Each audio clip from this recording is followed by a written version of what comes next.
E quando fui procurar por ela, eu quis dizer: a senhora se despede de mim sem nem me conhecer. E me ocorreu que eu pudesse também dizer: não aconteceu mais nada do que eu ter sido aninhado na palha do teu útero por 9 meses e ter recebido por muitos anos o toque doce das tuas mãos e da tua boca.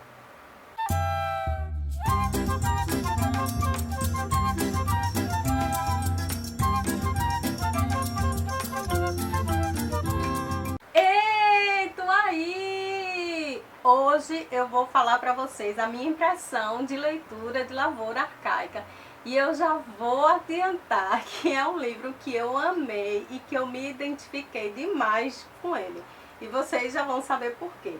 Mas o que fala Lavoura Arcaica? Fala da vida de André, um rapaz que se sente oprimido no seio da sua própria família, talvez pela sua doença, talvez por um amor incestuoso que ele sente pela irmã, talvez porque ele não concorde com nada do que o pai dele diz ou prega. E aí um dia André decide ir embora, mas a família não concorda com a ida dele. E aí Pedro, irmão mais velho, é responsável por ir buscá-lo de volta para casa, né? E é na conversa de Pedro com André que a gente vai descobrir um pouquinho dos acontecimentos, do que aconteceu com André quando ele estava no seio da família, digamos assim, e das angústias de André. A gente vai entrar no mundo de André. Eu sou epilético! Você tem um irmão epilético? Volte agora com essa revelação e você verá que as portas e janelas lá de casa vão de bater com essa ventania. O livro é baseado na alegoria bíblica do filho pródigo.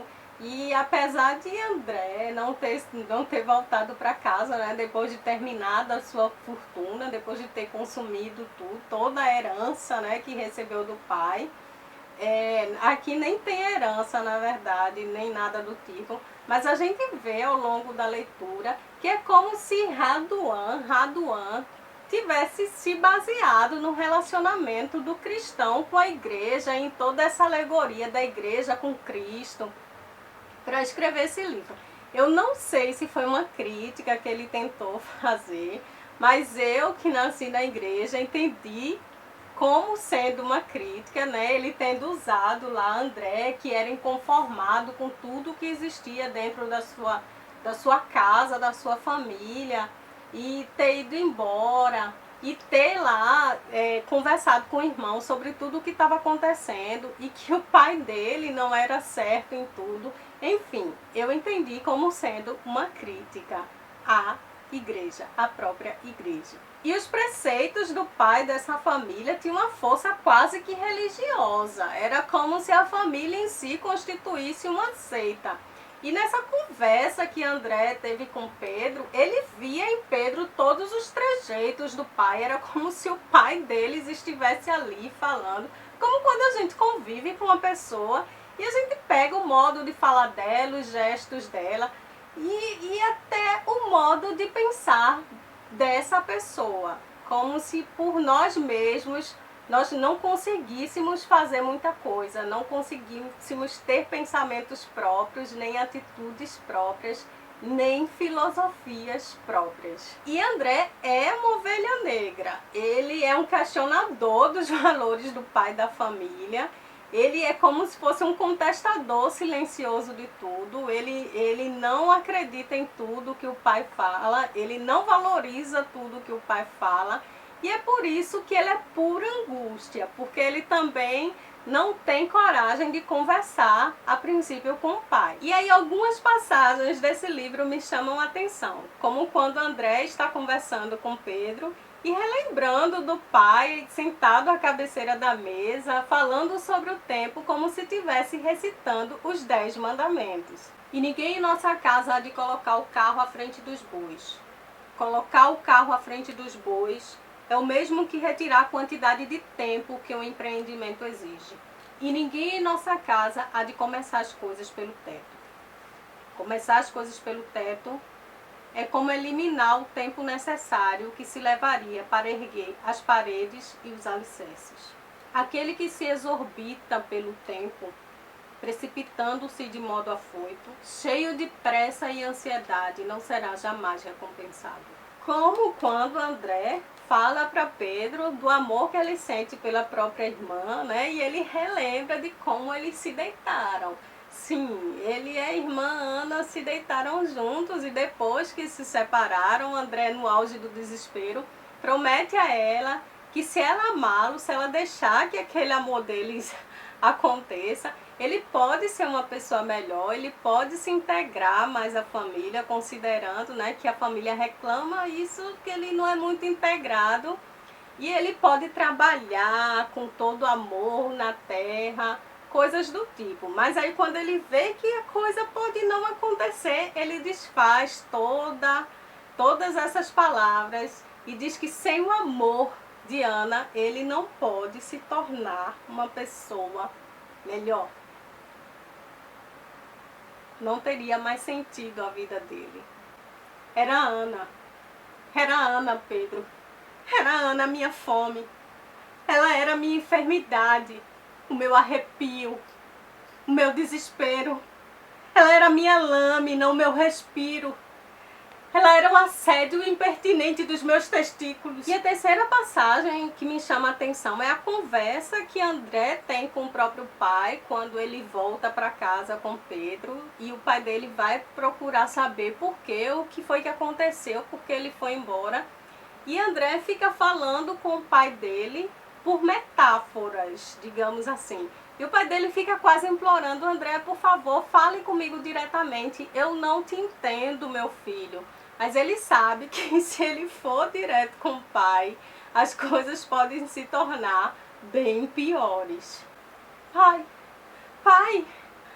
a segurança da família, pai. Pai, o nosso alicerce. Pai, a família, pai. Como eu disse para vocês, se é que eu disse, eu me identifiquei demais com esse livro, porque eu me lembrei da minha própria infância. E como eu vim de uma família, né? Eu sou de uma família, de uma igreja super tradicional. Imagina essa igreja se ela é tradicional hoje, há 30 anos atrás. A minha infância foi isenta de televisão, de desenho animado, de andar de bicicleta. Até hoje eu não sei andar de bicicleta, porque era pecado.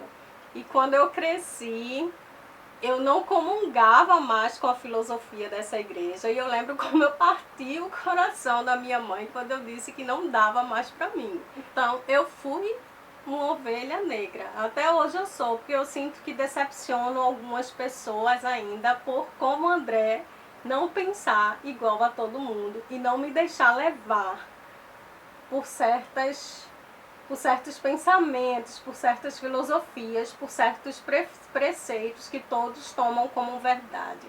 Falando um pouquinho do autor agora, Raduan é um brasileiro, ele é o 7º filho de um casal de libaneses e ele é graduado porque eu acredito que ele ainda viva hoje com os seus 80 e alguns anos, não sei ao certo, mas eu acredito que ele viva ainda, eu acredito.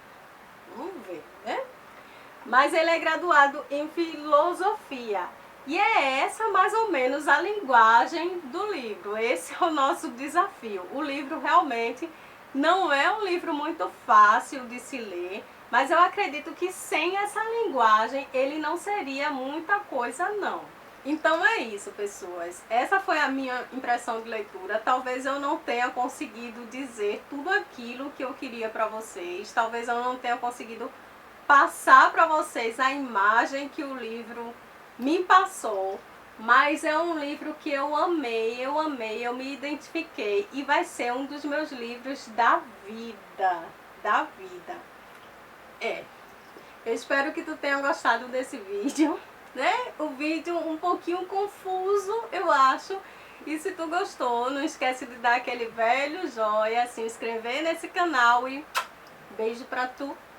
Mas o que fala Lavoura Arcaica? Fala da vida de André, um rapaz que é o que foi?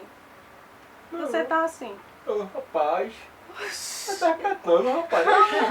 Você Você tá falando, eu tô enxergando as coisas. Posso enxergar? Vê se que ele tava mandando ele mais pra trás.